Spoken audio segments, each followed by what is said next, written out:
Hey guys, I'm just going to show you a little bit about some latches and some different types of hinges and stuff that we use. Again, it depends on your budget because you can buy a lot of things for next to nothing. But this here was laying around my yard for free. There's just some garbage that we had left over from building the house. So I thought this is going to make a real nice little hinge. I can just pull this out like that, swing this out of the way, and put this in. And it's what I like about this is it smooths this over so a horse can't get anything caught in there. So the more places on my pens that I can have it totally smooth on here with nothing sticking up to catch halters and catch all that stuff, the better. So I got this on there, this chain and this carabiner, so that if if they bump and bang on this enough, they can pop it out.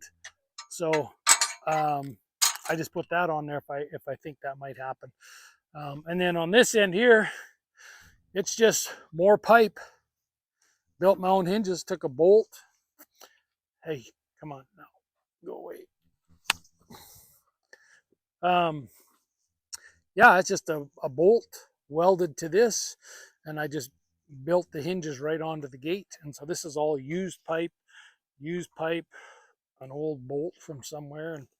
And anyways, this has been here for 20 years too, at least. I think that gate's been swinging like that, so we scabbed it together and built it. But couple of real inexpensive latches that seem to work real good, and the only place on this whole arena that there's a place where a horse could catch a halter is, or this whole pen is on this end of the gates. But the rest of the pen, there's none of that.